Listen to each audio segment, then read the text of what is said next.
Olá para você que está neste momento assistindo ao programa Novo Mundo Convida.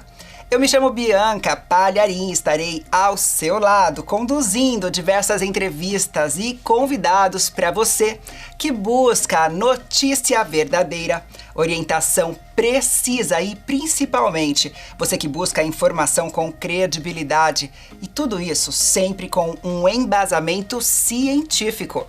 Cada programa tem sua exibição toda quinta-feira, sempre às 17 horas, com reprises às sextas, sábados e domingos.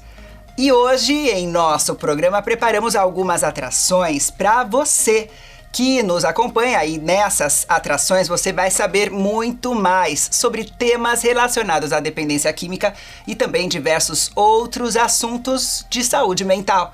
Fique conosco, o programa Novo Mundo Convida está só começando.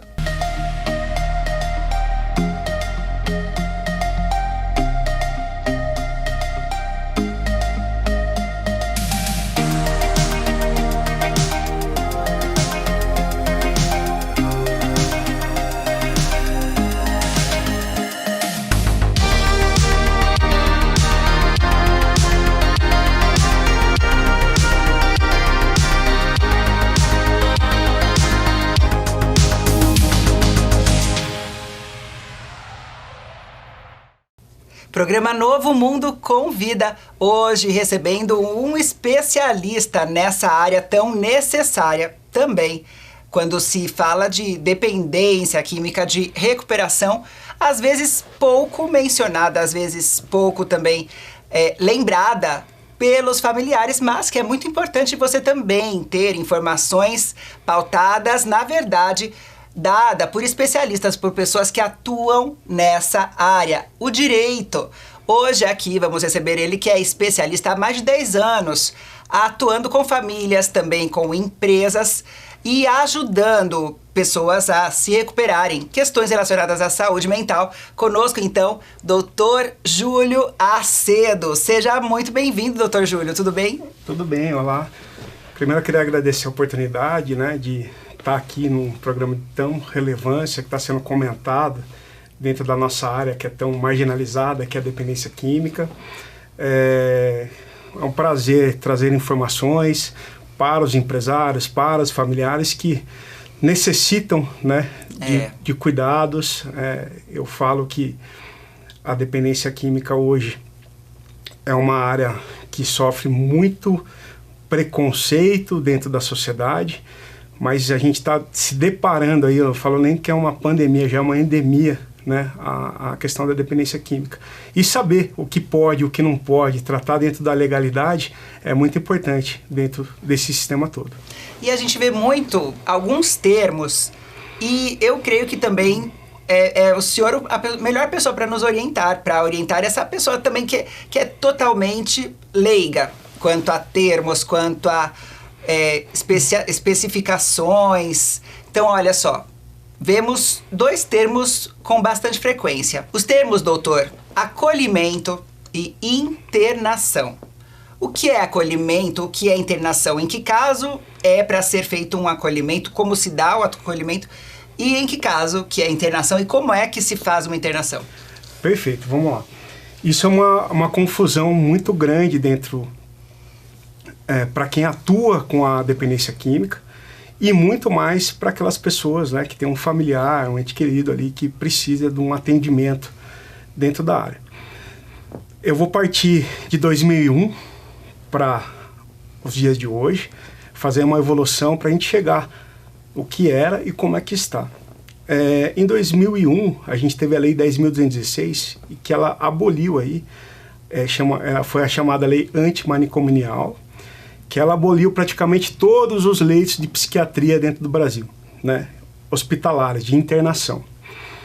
Desse período para cá, a gente teve uma lacuna muito grande, até 2019, em que as comunidades terapêuticas assumiram um papel fundamental, apesar de não poder atuar dessa forma. Muitas famílias, por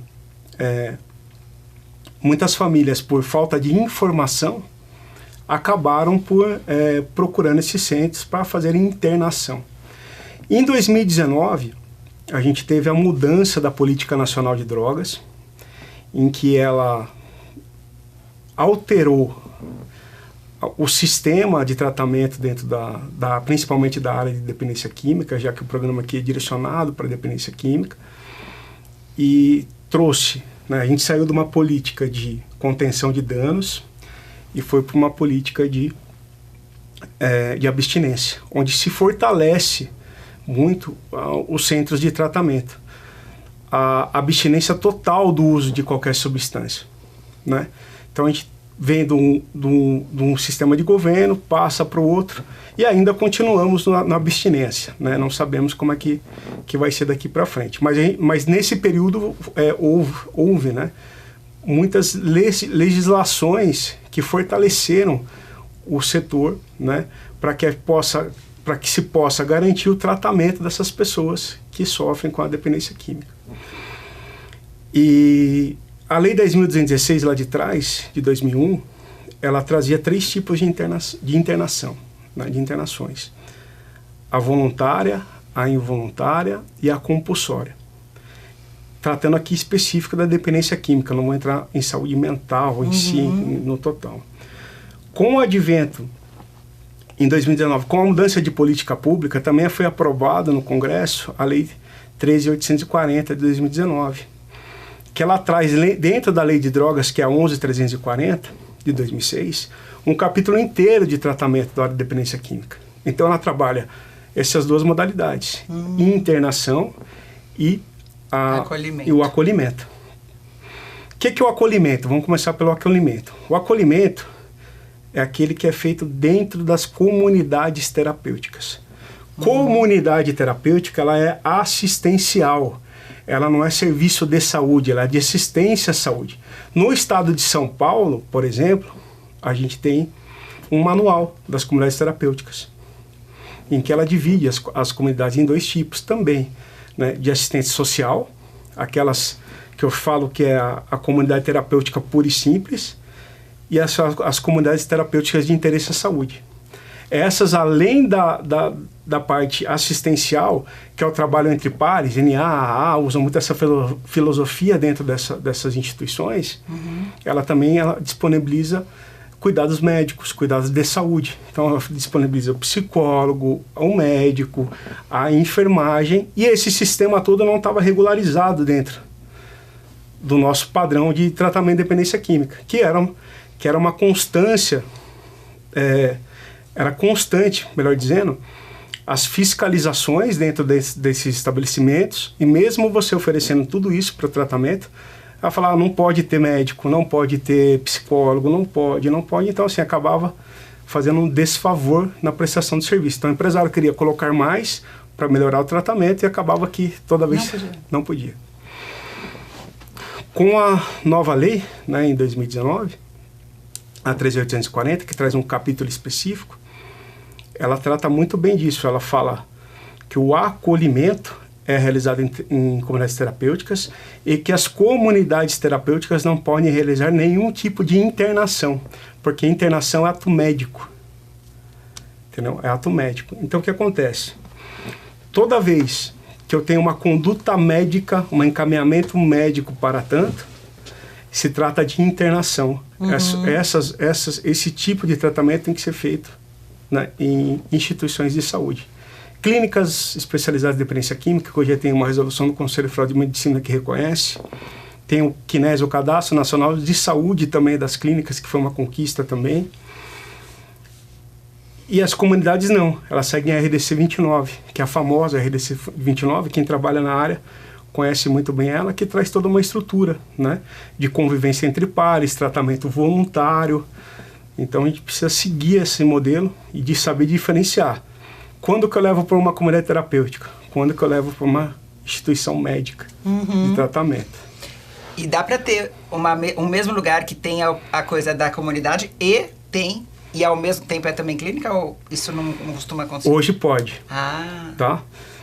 Hoje o Conselho Federal de Medicina, em 2020, acho que é 2020, eu não me recordo agora, ele editou uma resolução e que reconhece as clínicas médicas especializadas em tratamento de dependência química. Essas clínicas médicas, elas têm o sistema de hospitalização, tá?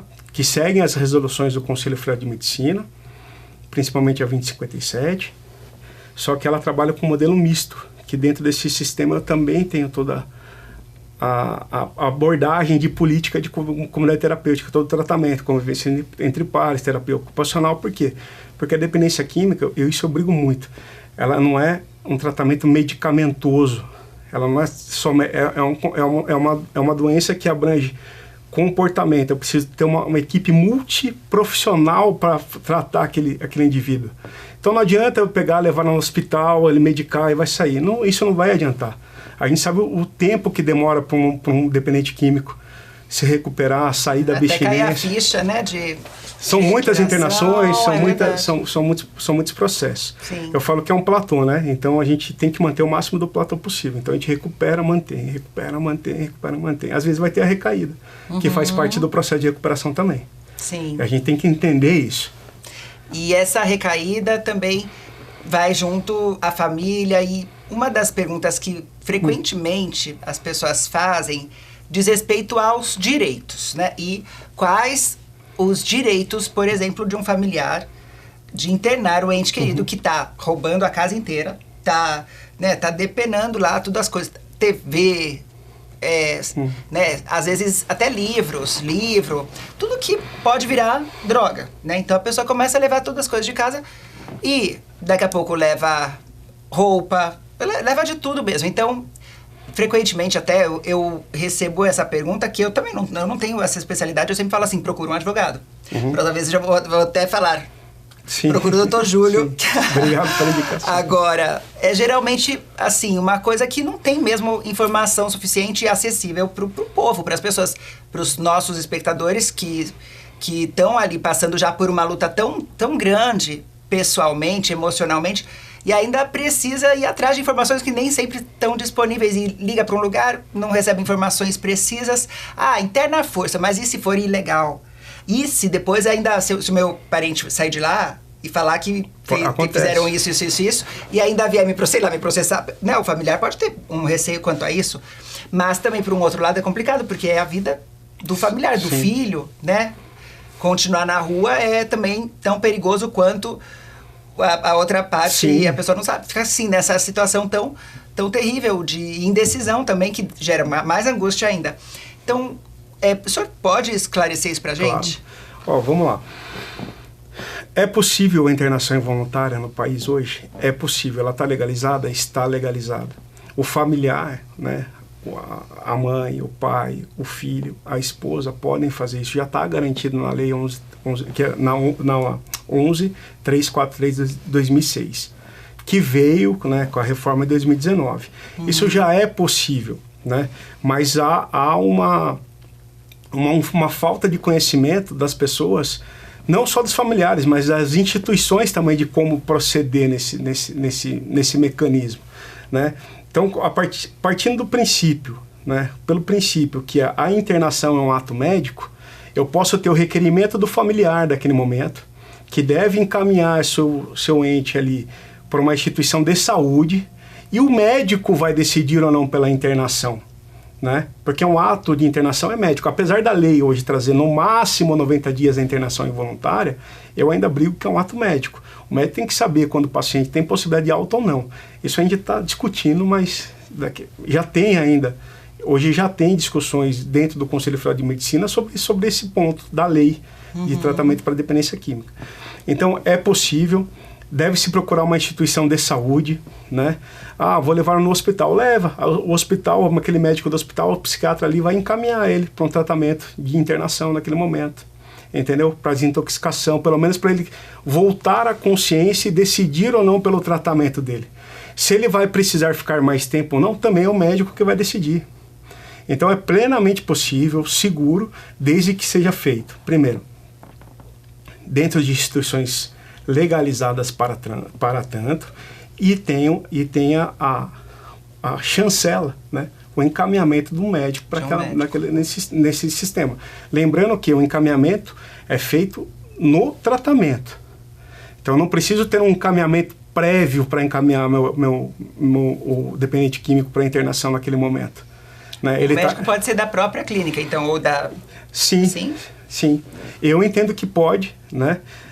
Ainda há vigilância sanitária, há órgãos do Ministério Público que entendem que o encaminhamento médico da própria clínica seria tendencioso, porque a clínica tem interesse de ganho, mas não, a família está num momento de crise. Uma pessoa está ali, né, que nem você falou, às vezes está roubando, está arrebentando a casa, está agredindo os pais, né, está colocando a vida dela em risco. Como é que eu vou ter um encaminhamento? Não tem, é o momento que eu tenho que intervir, né?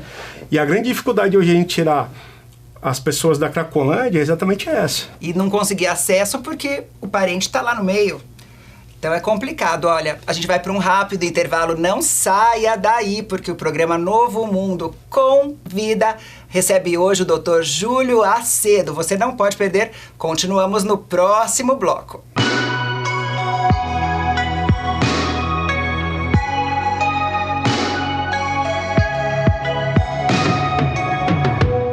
Uma salva de palmas para Francisco Zanetti.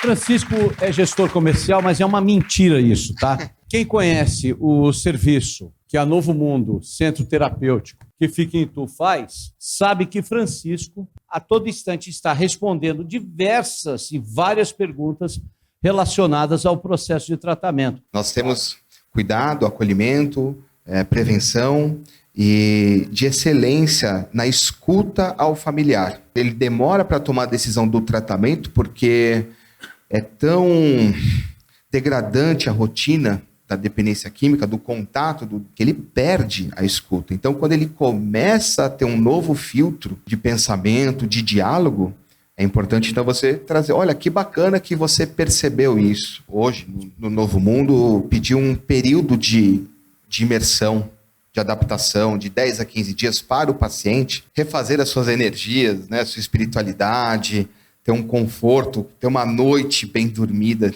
né, de revitalização do seu sono, mas uma carta histórica é importante. Um áudio de posicionamento sobre a decisão do tratamento é importantíssimo. Conversar com todos os profissionais envolvidos é importantíssimo também. O paciente chega num processo perdido. A família sem escuta. Mas nós estamos prontos para começar o trabalho. E nós precisamos ganhar tempo. Por quê? Nós entendemos que a dependência química já instalada no indivíduo, ela já fez com que ele perdesse uma boa janela. Mas então agora nós vamos trabalhar em prol da solução. Reforça a questão da estratégia, de se fazer um projeto terapêutico personalizado, não somente ao paciente, mas que deve ser apresentado ao familiar. Ele é parte integrante desse processo. Uma coisa que eu posso falar com tranquilidade, o tratamento tem início, tem meio e vai ter um final também.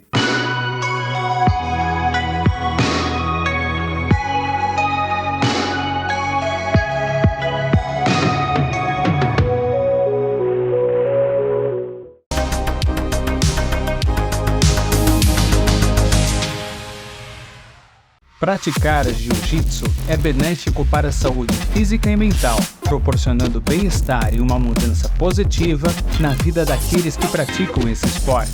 Localizado em Alphaville com fácil acesso, contamos com diversas turmas para você cuidar da sua saúde. Junte-se a nós e venha fazer uma aula experimental totalmente gratuita. Alpha Team Demir Maia Jiu-Jitsu Alphaville, a sua qualidade de vida começa aqui. Com mais de 13 anos de experiência, atendendo e tratando doenças relacionadas à saúde mental, ao alcoolismo e à dependência química, é parte de nossa missão garantir o bem-estar de nossos pacientes. Estamos localizados na cidade de Cabreúva, em uma agradável e segura área arborizada. No Hospital Rumo Certo, temos a missão de salvar vidas e a vocação de ajudar a recomeçar.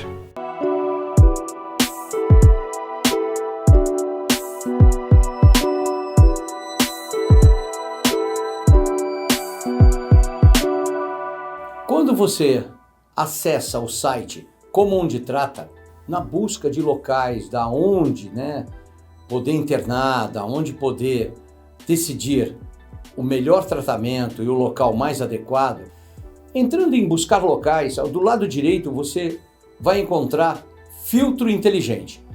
E tem várias opções, desde modelo de tratamento, que tipo de hotelaria que você prefere, se é quarto individual, duplo, a abordagem que você procura, faixa de preço, tudo isso vai facilitar na sua escolha adequada dentro do seu padrão, dentro daquilo que foi destinado para cuidar e tratar de uma pessoa que você ama muito, que é o seu parente que precisa de ajuda para a recuperação.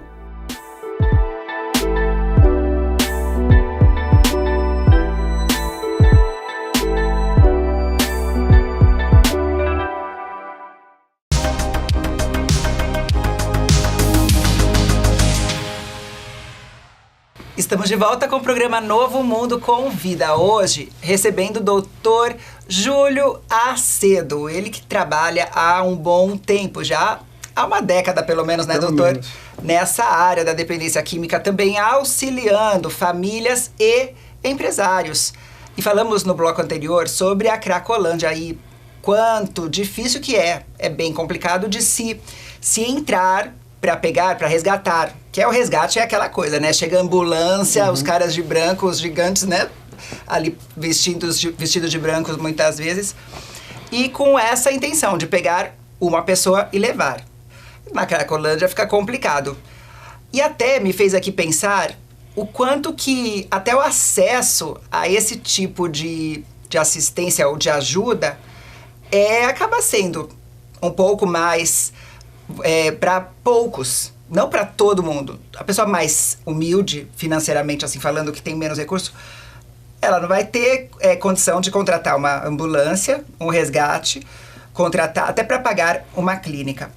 Então, como que as pessoas hoje em dia, como que se faz uma clínica? Por exemplo, eu quero que se eu quisesse abrir uma clínica que eu pudesse ajudar pessoas lá da Cracolândia, pessoas independentemente até de se elas vão pagar ou não, vamos supor que eu quisesse ajudar pessoas e poder servi-las oferecendo um tratamento. Como que seria esse processo? Tá, vamos lá. De fato, hoje, a gente, usando aqui a cidade de São Paulo, né, a Cracolândia, a gente acabar com a Cracolândia, ela é uma missão bem complicada. Ela exige uma força-tarefa de vários setores da sociedade, de um entendimento também de vários setores da sociedade, que nem a gente estava comentando, né? É muito difícil hoje eu ter uma autorização de um familiar da pessoa que está na Cracolândia, apesar da lei permitir que alguns agentes públicos possam também requisitar essa internação involuntária. Mas a nossa grande dificuldade hoje são leitos para o tratamento de dependência química. Eu não estou falando leito de psiquiatria, tá? Estou falando leito de tratamento de dependência química. Ou seja, a pessoa dormir lá e ficar vivendo por um bom período da vida ali. Exatamente. Eu sempre falo, é aquela questão multifatorial. Então eu preciso de muitos profissionais tratando aquele indivíduo dentro de uma instituição e por um período determinado também, pelo médico. E a gente não tem esse modelo, né? A gente tem alguns programas do governo hoje, do estado de São Paulo, principalmente, né, que eu acompanho mais, que proporcionam esse tipo de tratamento, que tentam solucionar de uma maneira mais emergencial ali, mas a gente percebe que não é suficiente. Aí entra a iniciativa privada, né, para tentar, de alguma forma, suprir essa necessidade. A grande maioria hoje dos empresários que atuam na área são dependentes químicos, em recuperação, né, e já passaram por inúmeros tratamentos. Só que a gente tem a dificuldade hoje de conformidade, né, financeira principalmente. Por quê que eu digo isso? A estrutura que é exigida, né, pela legislação, com todos os profissionais exigidos, a equipe multidisciplinar e também a estrutura da clínica, né, que todo mundo fala, a famosa, quero abrir uma RDC 50. A RDC 50, ela é uma legislação que prevê a parte arquitetônica, né? Então eu tenho que respeitar outras resoluções do Conselho Federal de Medicina, de Enfermagem, do CRP, as resoluções da Anvisa para aquele setor, né? Que eu deixei de ser da assistência para ser instituição de saúde. Então essa é uma grande dificuldade que a gente vem enfrentando em relação a construção de novos leitos, a disponibilidade de novos leitos dentro da área de dependência química. E quando a gente consegue modular, né, quando o empresário vai lá, quando o empresário ele vai para o investimento e fala, não, eu vou abrir, eu quero trabalhar com isso é meu propósito, eu já passei por isso, não quero que passem pelo aquilo que eu passei lá atrás, né, que a gente sabe que tem muitas coisas ruins ainda acontecendo, mas a grande maioria não é, né? A gente sabe a importância do setor privado na área de dependência química, é onde oferece, a maioria dos leitos hoje está no setor privado. Então, quanto que fica esse tratamento para o familiar? É acessível para todo mundo? Não é. Não é, porque o custo é enorme para você manter uma estrutura dessa. Para o próprio empresário, para o próprio investidor, o dono da clínica está gastando muito. Gastando muito. Então ele precisa ter uma rotatividade financeira para ele poder manter aquilo aberto. E não tem como eu ter vaga social, vaga de baixo custo. Então precisaria ter uma integração de todos os setores de saúde pública, né? Partindo desde das comunidades terapêuticas, dos hospitais dos estados, das clínicas médicas especializadas, das privadas, para que a gente possa regularizar, pelo menos, esse déficit de leito momentâneo que nós estamos. Sim. E tem muita gente querendo investir. Só que a gente tem muita entrave ainda, tanto da parte financeira quanto dos órgãos de fiscalização. Porque eu até já ouvi falar assim, em termo que ficou muito na minha cabeça, que é ser empresário no Brasil já é uma missão de heróis. Já é para ser considerado um herói só por investir e né, querer abrir o CNPJ no Brasil.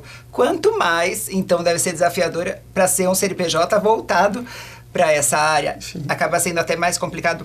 Doutor, eu vejo que tem muitas clínicas que são criadas, assim, vamos dizer, que é criada por aquele pastor da igreja. O pastor, ele quer ajudar, ele vê que no bairro dele tá cheio de pessoas precisando de ajuda, e aí ele vai lá e abre numa chácara, num sítio, na melhor das boas intenções, porém, sem se atentar a tudo isso, e são tantos os aspectos que precisam ser observados. Como que o senhor indica, por exemplo, se tem alguém aqui que ou já abriu, ou, sabe, o pastor da igreja que ela vai abriu uma clínica, mas ela suspeita que a pessoa está totalmente fora, porque corre riscos, né? Bastante. Quais são os riscos, doutor? São vários riscos, de todos os setores, tá? Civil, criminal e administrativo.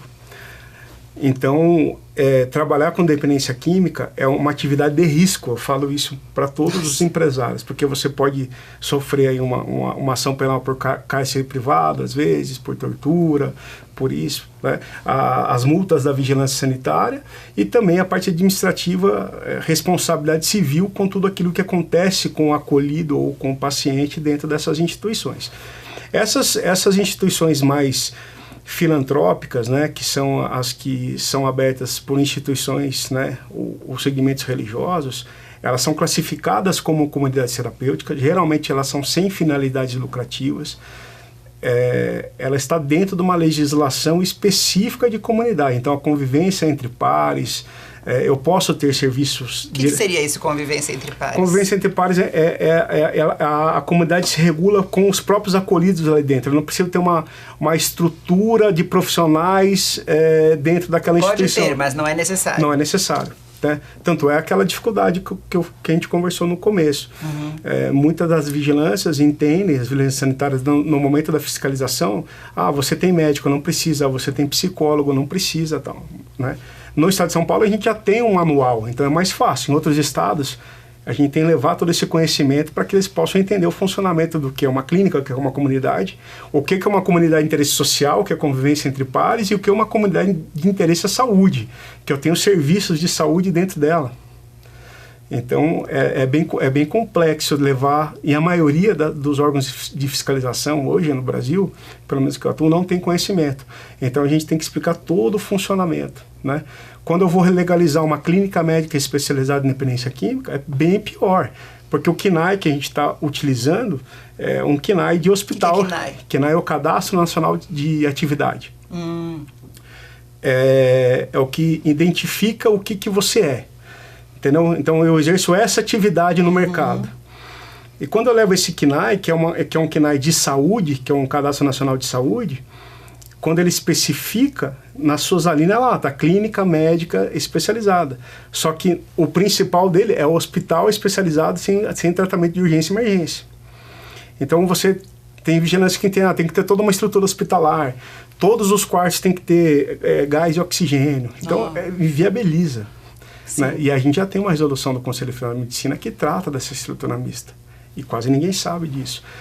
Então, essas instituições filantrópicas, né, que são muitas vezes encabeçadas por instituições religiosas, elas têm que tomar muito cuidado, né? Então, vou fazer uma internação, meu filho está aqui, não quer se tratar. A internação é voluntária, eu não posso ter em comunidade. Chega uma fiscalização naquele momento, vê seu filho ali sendo internado contra a vontade dele, né? A pessoa que está fazendo incorre no crime de cárcere privado. Nossa. Meu filho toma essa medicação aqui. Leva a medicação para a comunidade. Não tem prescrição médica. Tráfico de drogas, artigo 33 da Lei 11.343. Gente, olha só a seriedade. É bem sério, entendeu? Multas administrativas altíssimas, né? E responsabilidade civil, né? O paciente aquele acolhido pode ter um acidente, pode fugir, pode ter uma parada cardiorrespiratória ali, dependendo do estado que ele chega na unidade. Então é bem importante ter toda uma prevenção, uma equipe que seja capaz de E o que parece também é que são muitas leis. São muitas leis? São muitas. Porque a gente tem uma lei, a lei federal base, só que tem muitas resoluções que se aplicam dentro desse sistema. Tá? E aqui eu estou falando tanto das comunidades quanto das clínicas e hospitais especializados no tratamento de dependência química. Então, cada ambiente ele é regulado de uma forma, cada ambiente tem legislação e regulamentos próprios e cada um exige uma competência multidisciplinar ali específica. Olha, isso é muito importante, porque em outras palavras também, são coisas tão específicas que não adianta você virar pro seu genro. Seu genro é advogado, só que é advogado de outra área, às vezes de criminal, de assessoria empresarial, pronto. É outra coisa, é completamente diferente. Sim. Então não dá pra... Você precisa então de um especialista. Mas existem mais especialistas? Como acharam um especialista nisso? São poucos, né? São poucos que se dedicaram. Eu caí eu não sou adicto, né? Sim. Eu fiquei sócio de uma pessoa que sofria com a dependência química, que foi um grande padrinho meu, hoje mora na Itália. E ele que me apresentou esse mercado, esse mundo, né? Sim. Porque tantas internações que ele já teve. Puxa. Aí foi uma coisa que a gente começou a puxar, dá para melhorar isso, dá para melhorar aquilo, é preventivo. E eu acabei me especializando, não só tecnicamente, né? Mas eu falo assim, a experiência, tudo que eu já passei dentro desses anos de advocacia, eu falo assim, eu sei entrar numa comunidade terapêutica do portão à geladeira, ver se está certo. No hospital que trata da mesma forma. Então, assim, a gente já passou por vigilância sanitária, Ministério Público, Corém, todos os órgãos, né? Polícia Civil, no caso aí que eu estava explicando a questão do medicamento, que ocorre muito, prisão em flagrante por causa de medicamento. Prisão em flagrante. Tem que fazer audiência de custódia no outro dia. O cara passa uma noite na cadeia Passa. E se o juiz não foi legal, fica na preventiva, a gente tem que recorrer para tirar aquela pessoa da custódia. Isso eu estou falando assim, trabalhando corretamente. Por quê? A família trouxe o medicamento, só que eu não tenho prescrição daquele medicamento. Ficou guardadinha lá nas coisas do paciente. Chegou uma fiscalização ali, vai correr. A pessoa que estava lá, o ajudante da vez, não soube nem procurar direito, ficou nervoso, ficou em pânico. Pouco importa. E lembrando que as comunidades, principalmente as comunidades, elas já são marginalizadas pelo poder público. Puxa. Então eu tenho município que eu chego lá, às vezes para regularizar uma empresa, aqui a gente não quer clínica. Não quer clínica de nóia, não quer clínica de dependência química, aqui na minha cidade não.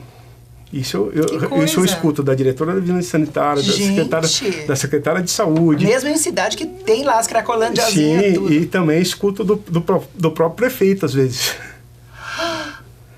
Qual a justificativa? A marginalização do nosso setor, entendeu? Porque não quer lidar com um problema tão sério e que a gente está deixando cada vez mais expandir, e a gente já está num ponto que vai ser muito difícil a gente Se não tiver uma intervenção séria do governo, do Estado, a gente não tem como reduzir o que está acontecendo. Pela tua experiência desses 10 anos, já mais de 10 anos até trabalhando com isso, você vê que tem muita coisa que precisava ser revista dentro dessas leis, porque essas leis são feitas por quem? Por acaso consultam quem trabalha, assim, no dia a dia com esse tipo de situação, com esse tipo de conflito, até com familiares e terapeutas e donos de clínica, para chegar... Ou é só, de repente aparece uma nova lei, foi votada, claro, mas... Sim, o debate em si, ele consulta, por exemplo, uma pessoa como você? Tem até a consulta. O problema de aprovar uma lei é os interesses políticos que envolvem ela, né? Então, a gente não consegue aprovar uma lei 100% do jeito que eu acho que é o correto, né? Porque tem as opiniões contrárias, a gente também tem que respeitar, mas pela experiência que eu tenho na área de muitos anos... Né? Por isso que eu defendo tanto a internação involuntária. A gente fala assim, tem a direito de escolha, de liberdade. Que direito de escolha e liberdade a pessoa tem numa situação de Cracolândia, por exemplo, de morador de rua que tá um morto-vivo ali, que eu falo. Eu já peguei situações de família, se eu contar aqui, todo mundo chora. É muito forte. Sim. Entendeu? Mãe vendendo filho se prostituindo. É uma coisa bem degradante. Terrível. Então, assim, não tem poder de escolha ali. Sim, cadê o livro? Cadê, né? Aí você se depara com o poder público te impedindo, às vezes, de tirar seu ente querido dali, né? Porque aí você vai responder um cárcere privado, vai ter uma ação disso, daquilo. Mas a lei regula, mas a gente tem que fazer da maneira correta. Eu vi até um outro dia, se não me engano, teve um documentário que eu vi que acho que da Brasil Paralelo.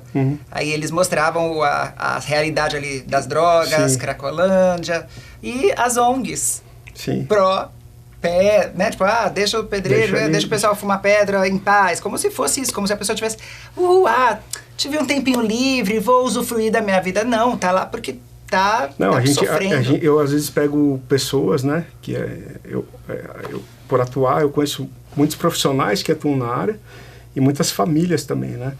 Então, eu pego situações ali de uma pessoa que está 10 anos ali dentro. Meu Deus. Entendeu? 5 anos ali dentro.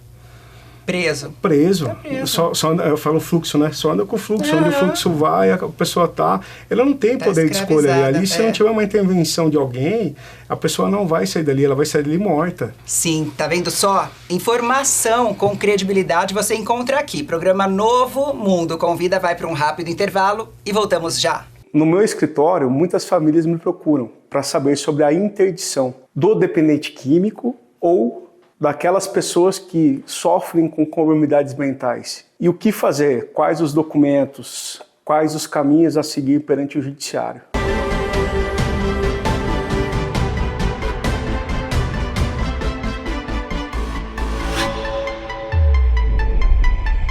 Lembrando, como a gente já conversou algumas vezes, para internar não é necessário interditar. Com o advento da Lei 13.840, de 2019, que trouxe a possibilidade, tratando aí mais uma vez de dependência química, das internações involuntárias e as voluntárias, a gente não precisa mais do Instituto da Interdição para tratar do dependente químico.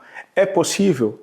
Sim, desde que siga alguns requisitos. Hoje no escritório eu vejo uma grande confusão para tratar tanto do Instituto da Interdição quanto do Instituto da Internação. Como já disse, um instituto não depende do outro. Eu posso interditar para internar? Sim, mas eu posso internar sem interditar. Quando se fala de interdição, que é a declaração da incapacidade daquele indivíduo, a gente tem que partir da legislação de 2015, que houve uma reforma em 2015 no Instituto das Capacidades, no Código Civil, em que ele retira as incapacidades absolutas, deixando somente os menores de 16 anos como absolutamente incapazes ou incapazes, e traz os outros institutos, aqui tratando tanto dos usuários de substâncias psicoativas, quanto os ébrios habituais, que nem o código fala, como relativamente incapazes. Então a gente tem que lembrar que na dependência química, a interdição, a incapacidade, ela é temporária. Enquanto durar aquela permanência daquele estado do indivíduo naquela situação de abstinência ou num processo de recuperação.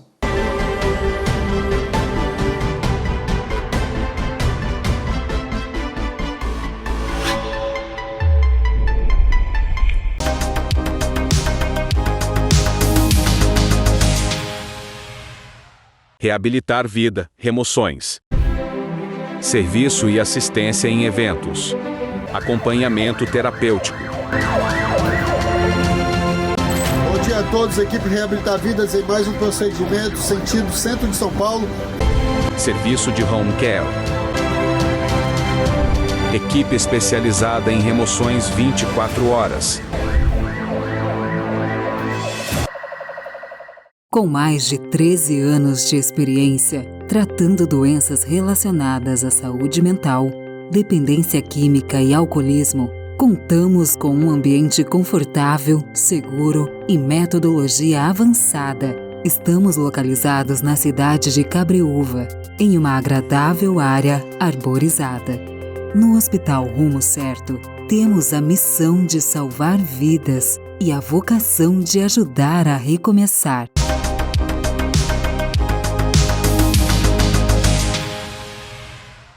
Programa Novo Mundo com Vida está de volta. Hoje recebendo o Dr. Júlio Acedo, que tem muita experiência e está nos orientando aqui, nos trazendo também as informações que vão pautar os teus próximos passos, especialmente você que está pensando, tá? Até já organizando de fazer uma internação. Talvez esse bloco aqui vai também te orientar e te ajudar ainda mais. Porque nos bastidores estávamos comentando sobre políticas públicas que são formas até de ajudar a sociedade, as pessoas, você, a ter um caminho. Como você vê hoje? A perspectiva é positiva, mais ou menos positiva? Como que você vê a situação atual? As políticas, né, já falo, né, pública, ela varia de acordo com o tipo de governo que está dentro do poder.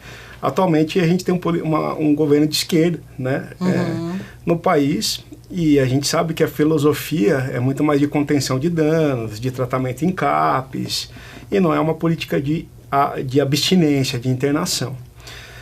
Apesar, né, que como a gente já conversou, há muitos programas hoje que auxiliam aquela família que precisa acolher ou internar o dependente químico. No estado de São Paulo a gente tem o Hub hoje, né, que é encabeçado pelo Quirino, né, pelo Dr. Quirino. Ele esteve aqui também já. O Dr. Quirino é fantástico, é uma pessoa que lutou muito aí por todas essas legislações que nós trabalhamos aqui hoje. Veio muito da luta dele junto com as confederações e federações. Ele que abriu a porta para a gente estar em Brasília, né, discutindo com o Conselho Federal de Medicina, discutindo a aprovação, né, de todo esse sistema hoje que nós temos no país. Mas ainda é muito deficiente, né, o modelo que é adotado, especialmente quando se trata das internações involuntárias, né? Não que não se consiga fazer, até porque eu estou falando aqui do estado de São Paulo, né? O Hub, eu vi uma estatística dele que ele encaminhou não sei quantas mil pessoas para internações, quantas mil pessoas para acolhimento, quantos tratamentos ambulatoriais ele teve aqui. Então é um saldo positivo. Mas a nossa dificuldade é sempre o leito. A gente ficou muito tempo com esse tema abandonado dentro do país, então a gente tem que correr atrás, né? Em outros estados também deve existir outras políticas que acolham, né, aquelas pessoas que necessitam de tratamento. E o governo federal hoje, né, ele vem até pelo posicionamento numa contenção de danos, né? Então fortalecer CAPs AD, que na minha experiência, eu olho hoje e não funciona tanto assim. Não que não seja importante, porque é um caminho, tá? Claro. Eu falo que não é uma situação ou outra, a gente não tem que escolher, a gente tem que montar um sistema que funcione. Sim. E na minha concepção, o tratamento no modelo involuntário, numa situação que nós estamos vivendo hoje, ele é fundamental. é necessário também, é importante também esse início para aquela pessoa, essa chance para aquela pessoa. Porque muitos desses que já passaram por uma internação involuntária, eles agradeceram a involuntariedade de alguém até forçar a ir, porque aquela pessoa sabe que se ficasse na rua ia acabar morrendo. E vou te falar mais uma coisa, a involuntariedade, ela é temporária. Porque quando a pessoa ela sai daquela abstinência, aquela fissura que ela está naquele momento, ela toma consciência, ela mesma decide pelo tratamento. É verdade. Por isso que a lei fala comunicação ao Ministério Público em 72 horas na internação involuntária. Há nessa necessidade, há esse requisito legal para ela ser legal, a internação involuntária. Eu tenho que comunicar. Então a instituição que interna tem que comunicar ao Ministério Público em 72 horas para que aquela internação fique legalizada, entendeu? Isso é um procedimento interno de internação. Então, eu tenho 72 horas. Geralmente, em 72 horas, ele já teve uma melhora. Eu já pego muita gente, e eu vou falar 70%, 80%. Em 72 horas já estão assinando o termo de voluntariedade, que querem o tratamento, que não aguentam mais essa vida. Né? É mais uma chance. Até porque daí já tomou banho, comeu, conversou, viu alguém que passou por isso, né? Porque a maioria desses monitores, o pessoal que fica ali, né, no dia a dia, o pessoal com a clínica, tem quem passa, por exemplo, uma reunião de 12 passos, aí tem o coordenador que é um ex-dependente, o cara que tá lá deu esperança. É a convivência entre pares. Isso é a convivência entre pares. É olhar no outro, né? É aquele que já passou por aquela situação, está acolhendo aquele que está chegando dessa situação. Isso é a convivência entre pares.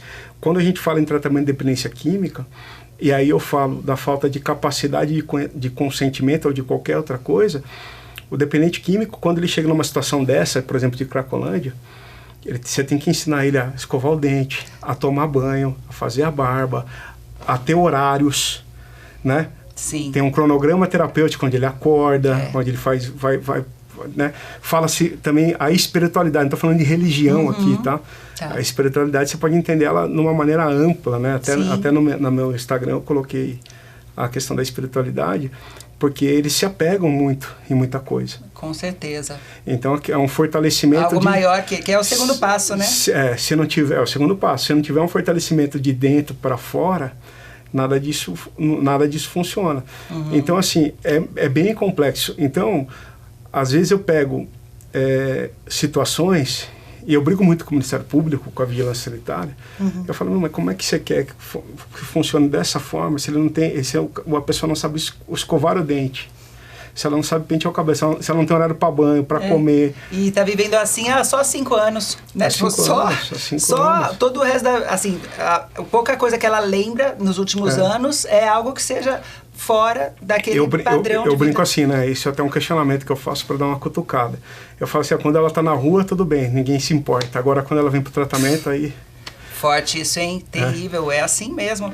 Então, doutor Júlio, quando alguém aqui quer informações, existe onde acessar essas informações e existe uma, sei lá, você tem canal, por exemplo, no YouTube? Ainda não, mas eu vou fazer. Podia fazer, né, já é um projeto.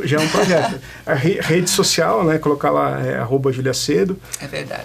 Então procura, pessoal. Tem bastante informações sobre tratamento, eu coloco bastante conteúdo informativo ali. Sim. Dentro de tudo isso que a gente tratou, tem bastante coisa. E porque você fala de um jeito simples. Às vezes, a impressão que dá é que, ainda mais advogado adora um juridiquês, né? Adora um termo assim, que aí fala e a pessoa fica, tipo, não entendi. Como você fala de um jeito simples? Que eu falo assim, né? Eu sou advogado de dependência química praticamente hoje, né? Eu sou advogado pé de barra, porque eu vivo em comunidade terapêutica, em clínica. Precisa falar de um jeito simples, né? Não adianta querer complicar muito. Né? Quando é com o juiz, com o promotor, a gente usa. Mas para informação, né? Para passar a informação, não pode ser dessa forma. A gente tem que simplificar o máximo possível para que a família tome a decisão mais correta naquele momento. E também não seja ludibriada por mais maus profissionais do que a gente tem no mercado. Fora isso, os que fingem saber e usam até às vezes desse juridiquês para enrolar a pessoa, enrolar a família, enrolar a mãe, e que muitas vezes vai pedir um valor assim exorbitante. Por exemplo, se a pessoa tiver que internar um parente, a própria pessoa, a família, precisa procurar um advogado? Não necessariamente, tá? Se tiver alguém que auxilie, pode ser uma pessoa que já acompanha aquele paciente há muito tempo, pode ser o advogado da família, pode ser através de pesquisa de internet, você consegue muita coisa hoje também, né? Mas a gente tem que ter essas pequenas noções do que pode, do que não pode, qual que é o tratamento correto, para onde que eu levo, para onde que eu não levo, para que a gente não fique refém, né, de uma situação que já é tão complicada naquele momento, que é tão sentida pela família. Né? Muito, muito. E familiar fica ali até perdido, fica complicado até às vezes de se concentrar para buscar essas informações, porque é um turbilhão na cabeça, né? A pessoa está sem dormir, a pessoa está até sem comer. Quantos que ficam debilitados quase tanto quanto o próprio dependente químico. E, doutor, é também algo viável ou necessário, vamos dizer assim, de ver se a clínica que está falando, não, vai para minha clínica, aí faça o resgate, é pacote. O pacote. Tem clínica que oferece pacote. Aí o resgate, também, não sei quantos dias ou quantos meses, mas de que jeito que a pessoa pode verificar a credibilidade dessa clínica? Se tá tudo certinho. Eu sempre falo assim, ó, pede sempre, você tem, primeira coisa, alvará sanitário vigente, porque ali a gente tem o mínimo de fiscalização possível se eu tenho um alvará sanitário. Alvará sanitário. Porque é uma licença de funcionamento da instituição, então ele já passou por uma fiscalização prévia, ela está apta para atender aquele tipo a prestar aquele tipo de atividade. Então, isso é o mínimo, tá? É o mínimo do mínimo. Aí você pode fazer, consultar outras pessoas que ficaram internadas, consultar a internet, reclame aqui. Tem várias outras opções ali, né? De tratamento. E tomar cuidado, porque há um mercado também, né? De captação. Então, tem empresas hoje que fazem são os corretores, né? Intermediações. Né? Então tem um setor da dependência química em que ela regulariza praticamente todas as internações, né? Então cai no site esse captador, que eu falo que é captador, né? O captador indica uma clínica, aí a família que vai fechar, então ele faz essa corretagem, vamos falar assim. Vai agir como um corretor mesmo. Assim. Mas ali ele tá, por isso que é importante, além de falar. Isso é muito importante, tá? Além de falar com o captador, aquela pessoa que está fazendo essa intermediação, e geralmente essas pessoas são capacitadas e conhecem muitas unidades que podem... Não é que são ruins, não são ruins. Não estou falando, não, é um serviço necessário até, porque não é só o advogado, eles também auxiliam bastante a família nesse momento. Tá. Além disso, quando dá internação, falar diretamente com o administrativo da empresa, porque o administrativo, às vezes, uma informação que foi passada aqui não bate com a daqui, entendeu? Porque às vezes a pessoa quer vender e tal. Como eu falei, tem profissionais bons e ruins em todos os setores. Com certeza. Então a gente precisa ficar muito ligado em relação a isso. Olha, gente, bate-papo maravilhoso. Tenho certeza que te ajudou, que te orientou, que agora você tem até mais informações, muito mais do que você tinha antes de assistir esse programa. E esse é o valor que a gente consegue te entregar aqui num programa de qualidade, trazendo pessoas que têm experiência, que têm autoridade, que sabem do que estão falando, como é o caso do nosso convidado de hoje, a quem eu quero agradecer muitíssimo e pedir, doutor Júlio, que você deixe uma mensagem para o nosso telespectador. Primeiramente, eu quero agradecer, né, mais uma vez a oportunidade. Sempre quando eu sou convidado para esclarecer, para levar informações, né, eu faço muito bom grado, né, porque eu sei da dor, né, que é a dependência química, não só para aquela pessoa que está passando, mas principalmente para os familiares também é bem complicado, e a gente está aqui para ajudar. E o importante é sempre buscar informações, né? Aonde que eu vou me tratar, aonde eu vou levar meu ente querido para se tratar. E procure sempre ser orientado por pessoas que você conheça, buscar informações daquele local, que na maioria das vezes, né, na macro maioria dos lugares, tem tratamento. Né? A gente é marginalizado nesse sentido, né? A dependência química mas muitas pessoas estão bem intencionadas, estão oferecendo tratamento. Infelizmente, ainda temos maus profissionais, né, dentro do setor, mas isso é a minoria. Então não vamos se pautar por isso, tá? Então deixo aqui já a minha disponibilidade para você, né, que precisa de alguma orientação, né? Eu sou uma pessoa super acessível, todo mundo consegue entrar em contato comigo. Se eu não responder o WhatsApp está lá no meu Instagram, eu já passei @JuliaCedo.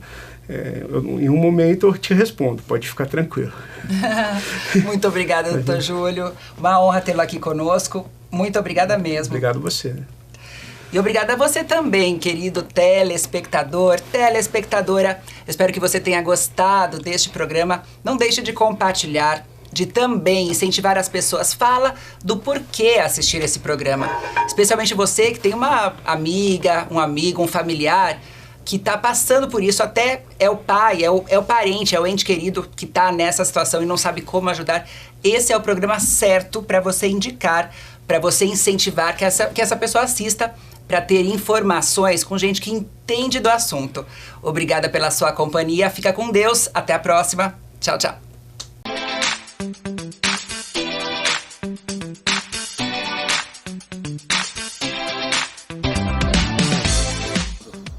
Olá, muito prazer. Eu me chamo Francisco Zanetti, sou gestor comercial do Novo Mundo Centro Terapêutico e gostaria de apresentar a vocês a nossa equipe multidisciplinar e a nossa infraestrutura.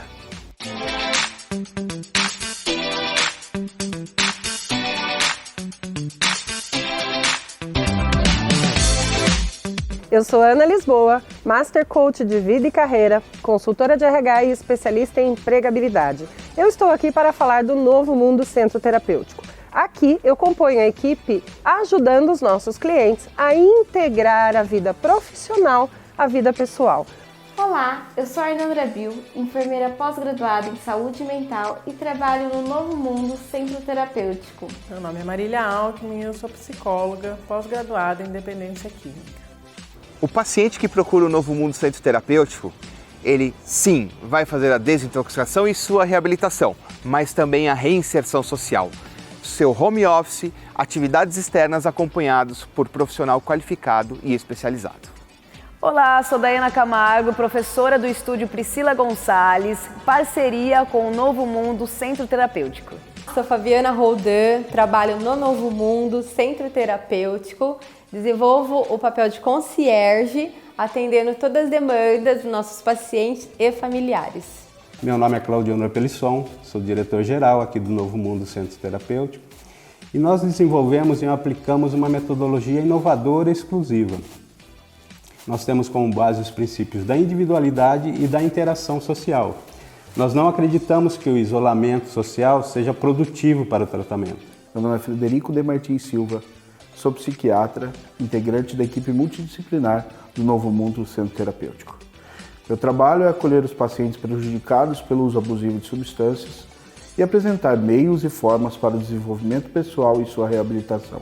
Eu sou a Graciela Fraga, nutricionista, pós-graduada em Nutrição Clínica Funcional e componho o quadro multidisciplinar da Novo Mundo Centro Terapêutico. Agora você já conhece o Novo Mundo Centro Terapêutico.